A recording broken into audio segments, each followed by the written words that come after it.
Selanjutnya soal nomor 18. Ada gambar di sini dan ini sudah merupakan ilustrasi dari tata cara pengukuran sudut paralaks.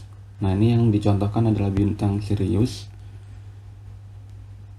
Singkatnya didapatkan tan paralaks itu jarak bumi matahari dalam SA, jarak matahari Sirius dalam parsec. Jadi di rumus ini itu sudah ada konversi satuan. Yang bawah sudah dikonversi jadi parsec, yang atas sudah SA, dan P-nya itu sudah detik busur.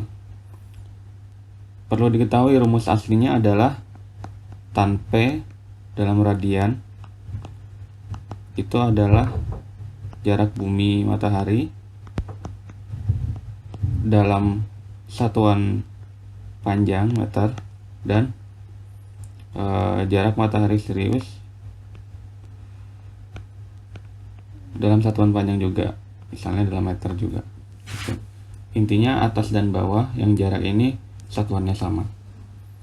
Nah, kemudian dikonversilah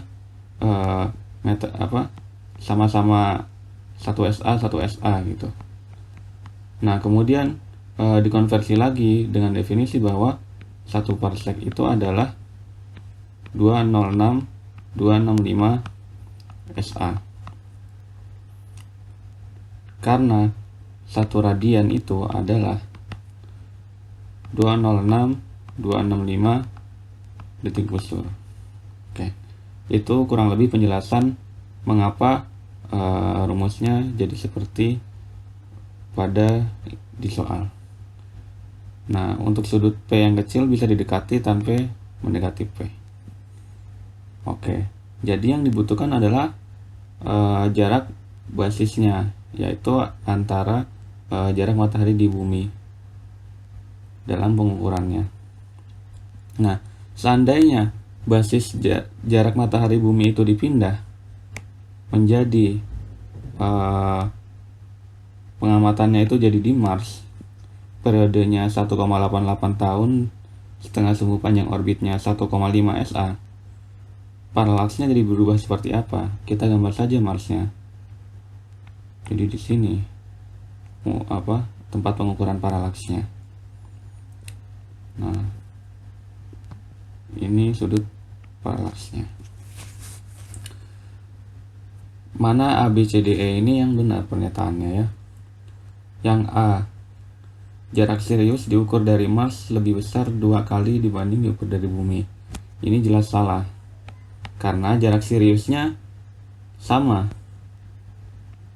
Jarak Siriusnya tetap sama, yang berubah adalah paralaksnya nih. Paralaksnya jadi lebih besar.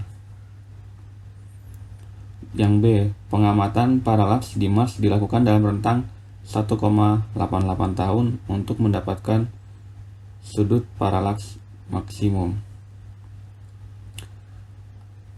Coba kita lihat gambarnya.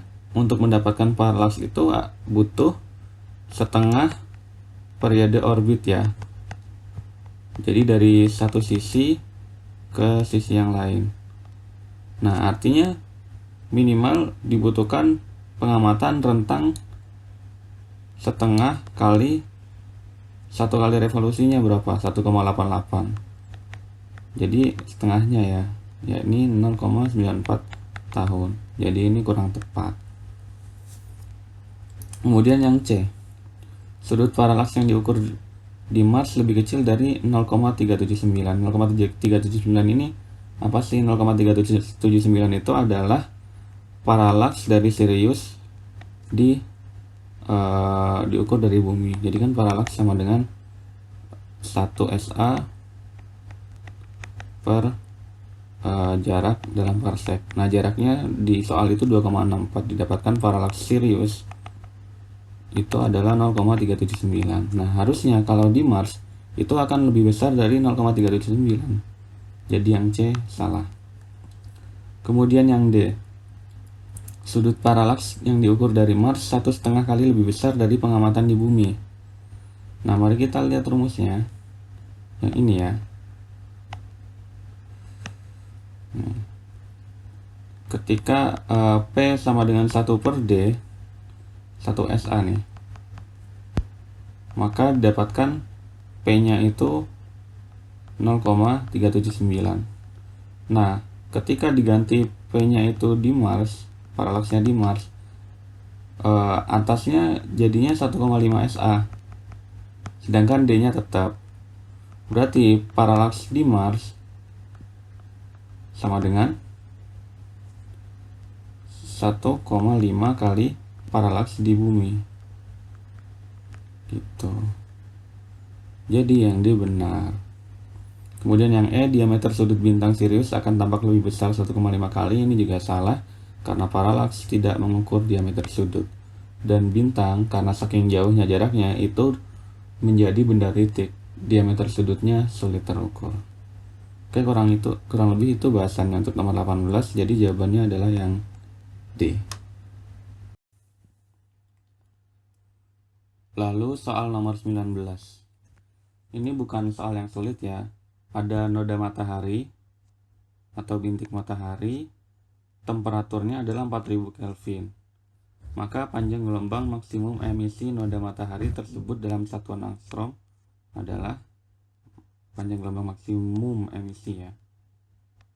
Oke, ini kita cukup mengerjakan pakai hukum Wien. Sebelum itu di sini akan saya gambarkan sedikit dulu bahwa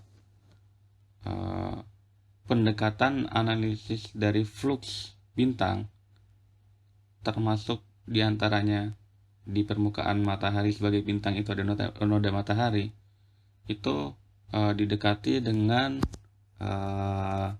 pancaran radiasi benda hitam. Jadi kalau di gambar grafiknya itu bisa digambarkan dalam grafik ini panjang gelombang X-nya atau frekuensi, yang ke atas itu adalah intensitas gitu. Nah, jadi misalnya matahari itu memancarkan radiasi ya, radiasi gelombang elektromagnetik, dan kita melihatnya itu maksimal di gelombang visual. Misalnya ini untuk matahari ya, kita melihatnya maksimal di gelombang visual. Misalnya di sini itu rentang panjang gelombang visual dari 400 nanometer sampai 700 gitu. Tapi sebetulnya radiasi matahari itu ada dalam semua panjang gelombang. Jadi mulai dari yang panjang gelombang yang lebih pendek, misalnya ada gamma ray di situ, atau panjang gelombang yang lebih panjang. Di sini ada radio wave misalnya. Nah, semuanya ada. Hanya saja ada titik di mana intensitasnya maksimum, yaitu di sini. Dengan intensitas maksimum. Nah, puncaknya lah di sinilah. Gitu ya, untuk menggambarkannya. Nah, di manakah panjang gelombang untuk intensitas maksimum suatu radiasi benda hitam? Itu mengikuti hukum Wien, yang mana hukum Wien ini bisa dituliskan lambda panjang gelombang ya dalam nanometer dikali suhu dalam Kelvin itu sama dengan suatu konstanta, yang mana konstantanya itu adalah lambdanya ini dalam meter ya, ya dalam meter, dalam satuan internasional, yang mana konstantanya itu adalah 2,898 kali 10 pangkat minus 3. Ini ya hukum Wiennya ya. Jadi bisa dilihat semakin tinggi temperaturnya, maka puncak maksimum emisi itu terjadi pada panjang gelombang yang lebih pendek. Ya, jadi panjang gelombang yang lebih pendek itu kan warnanya lebih biru gitu kan. Artinya kalau misalnya bintang itu warnanya lebih biru, dia akan lebih panas dibandingkan panjang gelombang yang lebih panjang, misalnya panjang gelombang merah gitu, dibandingkan warna yang lebih merah gitu. Itu kurang lebih gambaran dari hukum Wind. Nah, ini yang bisa kita gunakan untuk mengerjakan soal nomor 19 ini. Yang ditanya adalah panjang gelombang untuk emisi maksimum. Ya, tinggal kita masukkan saja konstanta per temperatur. 10 pangkat min 3 per 4000 Kelvin. Coba dimasukkan ke kalkulatornya. 7,245 kali 10 pangkat min 7 meter. Kalau dikonversi ke angstrom kira-kira 7245 angstrom. Nah, artinya yang paling mendekati ini di pilihan jawaban adalah yang E. Soal nomor 20. Matahari merupakan bintang terdekat dari kita dan matahari memiliki kelas luminositas apa? Baik, mari kita bahas apa itu kelas luminositas. Bintang-bintang di langit itu diklasifikasikan berdasarkan spektrumnya dan berdasarkan kelas luminositasnya. Umumnya penulisannya itu seperti contoh di sini. Ada matahari itu G2 dan 5 angka Romawi. Maknanya apa dari penulisan ini? G itu adalah kelas spektrum. Kelas spektrum yang umum digunakan saat ini adalah kelas spektrum OBA FGKM. Kemudian 2, angka 2 itu adalah subkelas spektrum. Jadi dalam spektrum O itu ada subkelasnya lagi, O0 sampai O9. Begitu pula di dalam spektrum G, sebagai contoh matahari ini, ada G0 sampai G9.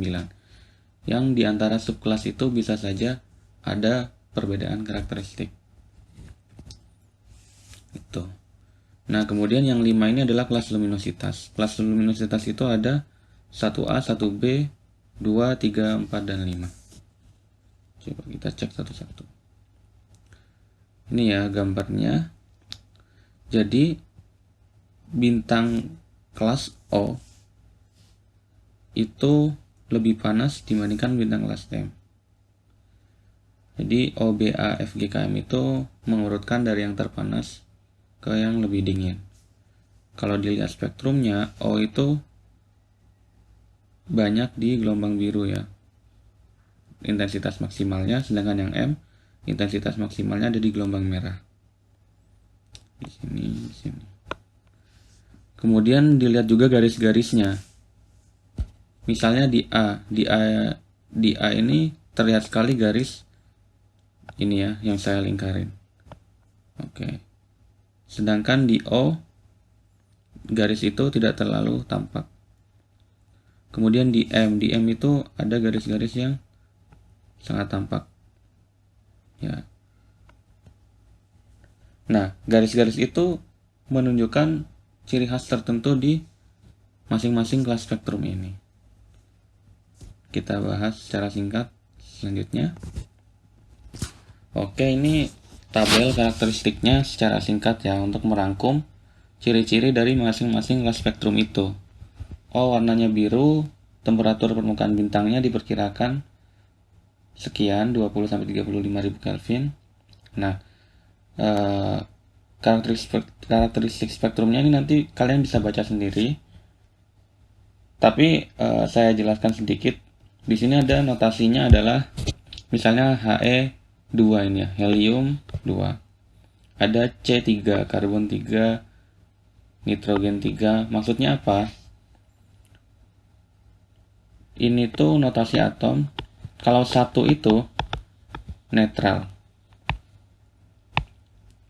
2 terionisasi 1 kali, Sementara 3 terionisasi 2 kali dan seterusnya. 4, 5, 6 terionisasi sekian kali gitu. Nah, jadi di kelas O ini banyak atom-atom yang terionisasi. Jadi helium, karbon, nitrogen, oksigen itu banyak terionisasi. Seperti itu. Kemudian yang sering juga ciri khas adalah di kelas A. Itu garis hidrogen netralnya paling kuat. Dan seterusnya nanti bisa kalian baca sendiri. Next. Nah, selanjutnya kelas luminositas. Ini yang ditanya di soal ya. Jadi 1A itu adalah maharaksasa sangat terang. Contohnya adalah Deneb bintang. Ini contoh nama bintangnya ya. 1B maharaksasa juga yang kurang terang, misalnya Antares dan seterusnya. Nah, deret utama itu adalah 5. Matahari merupakan bintang deret utama. Jadi jawaban soal tadi, matahari kelas luminositasnya ada kelas 5. Nah, kalau yang ditanya adalah kelas spektrum, maka jawabannya yang ini. Tapi ini kelas spektrum. Jadi jawabannya adalah yang C. Oke, sekian dulu pembahasannya. Semoga bermanfaat.